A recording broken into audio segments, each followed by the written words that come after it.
नमस्कार दोस्तों, स्वागत है आपके अपने चैनल पर, जहां आज हम एक बहुत ही इंटरेस्टिंग टॉपिक डिस्कस करेंगे। India versus Pakistan military power comparison.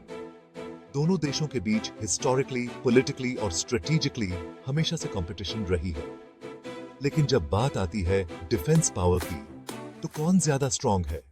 चलिए जानते हैं। किसी भी देश की मिलिट्री पावर का अंदाजा लगाने के लिए सबसे पहले हमें उसके डिफेंस बजट को देखना होगा। यह बजट उस देश की सुरक्षा और सैन्य क्षमताओं को मजबूत करने के लिए कितना खर्च किया जा रहा है, इसका एक महत्वपूर्ण संकेतक होता है। 2024 में इंडिया का डिफेंस बजट लगभग $73 बिलियन है, जो पिछले सालों की तुलना में एक महत्वपूर्ण वृद्धि दर्शाता है। यह दुनिया का तीसरा सबसे बड़ा डिफेंस बजट है, जो इंडिया की सैन्य शक्ति और उसकी वैश्विक स्थिति को दर्शाता है। वहीं पाकिस्तान का डिफेंस बजट लगभग 7 से 8 बिलियन डॉलर्स है, जो उनके आर्थिक संसाधनों और प्राथमिकताओं को दर्शाता है। यह बजट इंडिया के मुकाबले लगभग 10 टाइम्स कम है, जो दोनों देशों के बीच की आर्थिक और सैन्य शक्ति के अंतर को स्पष्ट करता है। इसका मतलब साफ है, इंडिया के पास अपनी मिलिट्री कैपेबिलिटीज को बढ़ाने के लिए कहीं ज्यादा रिसोर्सेज अवेलेबल हैं। यह संसाधन उन्हें विभिन्न क्षेत्रों में अपनी सैन्य शक्ति को मजबूत करने में मदद करते हैं। चाहे वो नए लड़ाकू विमान खरीदने हो, जो उनकी वायु सेना की शक्ति को बढ़ाते हैं, मॉडर्न टैंक्स हासिल करने हो, जो उनकी जमीनी सेना को और भी मजबूत बनाते हैं, या फिर नई टेक्नोलॉजी डेवलप करने हो, जो उन्हें भविष्य की चुनौतियों के लिए तैयार करती है। इंडिया फाइनेंशियली पाकिस्तान से कहीं आगे है। यह आर्थिक शक्ति उन्हें अपनी सैन्य क्षमताओं को निरंतर बढ़ाने में मदद करती है। इसके अलावा इंडिया का डिफेंस इंडस्ट्री भी तेजी से बढ़ रहा है, जो उन्हें आत्मनिर्भर बनने में मदद कर रहा है। इंडिया अब न केवल अपने लिए, बल्कि दुनिया के कई अदर कंट्रीज के लिए भी वेपन्स और डिफेंस इक्विपमेंट बना रहा है, जो उनकी वैश्विक स्थिति को और मजबूत करता है। इसलिए डिफेंस बजट के मामले में इंडिया पाकिस्तान से कहीं आगे है, और यह अंतर आने वाले समय में और भी बढ़ सकता है। दोस्तों, अब बात करते हैं थल सेना की। भारतीय थल सेना, जिसे इंडियन आर्मी के नाम से जाना जाता है, अपनी ताकत और साहस के लिए विश्व भर में प्रसिद्ध है। इंडियन आर्मी दुनिया की दूसरी सबसे बड़ी आर्मी है, जिसमें लगभग 14 लाख एक्टिव सोल्जर्स और 11 लाख से ज्यादा रिजर्व सोल्जर्स हैं।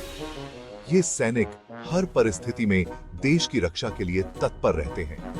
पाकिस्तान की आर्मी में लगभग 6,50,000 एक्टिव और 5 लाख रिजर्व सोल्जर्स हैं। ये सैनिक भी अपने देश की सुरक्षा के लिए समर्पित हैं।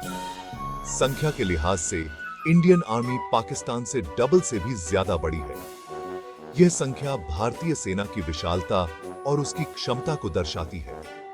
इंडियन आर्मी के पास 4,600 से ज्यादा टैंक्स हैं, जिनमें T-90 भीष्म, T-72 अजय और अर्जुन जैसे मॉडर्न टैंक्स शामिल हैं। ये टैंक्स भारतीय सेना की ताकत को और भी बढ़ाते हैं। पाकिस्तान के पास लगभग 2,500 टैंक्स हैं, जिनमें ज्यादातर पुराने मॉडल के टैंक्स हैं। ये टैंक्स भी अपनी भूमिका निभाते हैं, लेकिन भारतीय टैंक्स के मुकाबले में थोड़े पीछे हैं। तोपों के मामले में भी इंडिया का पलड़ा भारी है। भारतीय सेना के पास अत्याधुनिक तोपें हैं, जो किसी भी चुनौती का सामना कर सकती हैं। इंडियन आर्मी के पास 10,000 से ज्यादा तोपें हैं, जिनमें बोफोर्स तोप, धनुष तोप और पिनाक रॉकेट लॉन्चर शामिल हैं।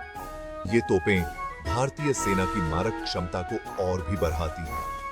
पाकिस्तान के पास लगभग 4,000 तोपें हैं।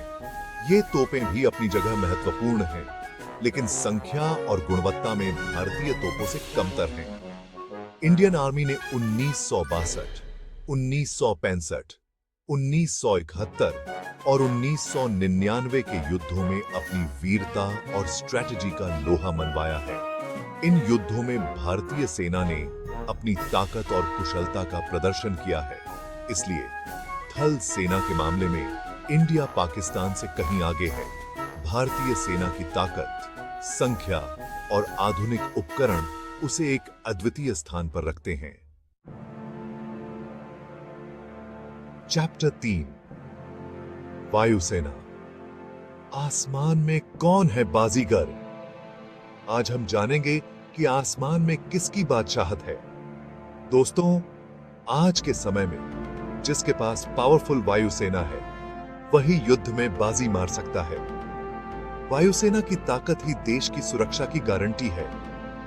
इंडियन एयरफोर्स के पास 2200 से ज्यादा फाइटर प्लेन्स हैं, जिनमें राफेल, सुखोई 30 MKI और तेजस जैसे मॉडर्न विमान शामिल हैं। ये विमान अत्याधुनिक तकनीक से लैस हैं।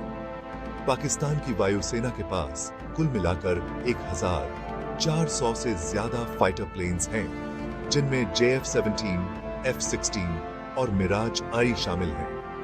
ये विमान भी अपनी जगह पर काफी प्रभावशाली हैं।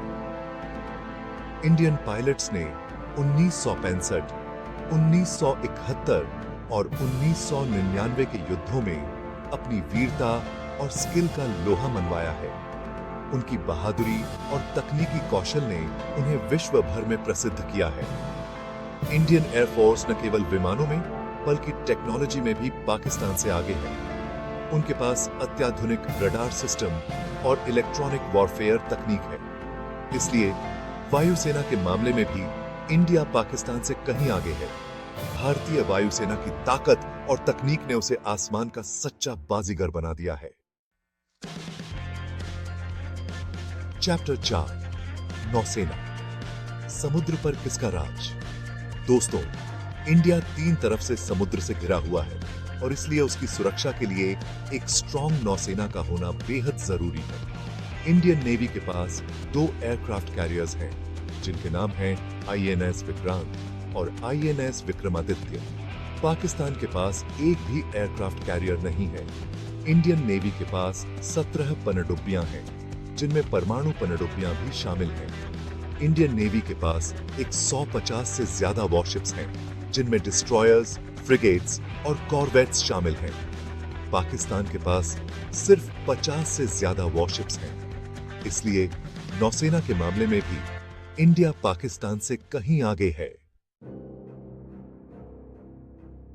चैप्टर 5 परमाणु ताकत। खौफ का दूसरा नाम। दोस्तों, आज के समय में परमाणु हथियार किसी भी देश की मिलिट्री पावर का सबसे बड़ा प्रतीक माने जाते हैं। इंडिया और पाकिस्तान दोनों ही देशों के पास परमाणु हथियार हैं। माना जाता है कि इंडिया के पास 160 से ज्यादा परमाणु हथियार हैं, जबकि पाकिस्तान के पास 170 से ज्यादा परमाणु हथियार हैं। लेकिन परमाणु हथियारों के मामले में सिर्फ संख्या ही मायने नहीं रखती। जरूरी होता है उन हथियारों की क्षमता, उनकी मारक क्षमता और उन्हें दागने की क्षमता। इसलिए परमाणु हथियारों के मामले में हालांकि पाकिस्तान के पास ज्यादा परमाणु हथियार हैं, लेकिन इंडिया के पास ज्यादा पावरफुल मिसाइल्स और परमाणु पनडुब्बियां हैं। ओत्रो, शांति ही एकमात्र विकल्प। दोस्तों, इस तुलना से यह स्पष्ट है कि मिलिट्री पावर के मामले में इंडिया पाकिस्तान से कहीं आगे है। लेकिन दोस्तों, इसका यह मतलब बिल्कुल नहीं है कि हमें युद्ध की बात करनी चाहिए। हमें अपने रिश्तों को स्ट्रॉन्ग करने की जरूरत है, न कि उन्हें तोड़ने की। अगर आपको यह जानकारी पसंद आई हो तो वीडियो को लाइक करें, शेयर करें और हमारे चैनल को सब्सक्राइब करें। धन्यवाद। जय हिंद।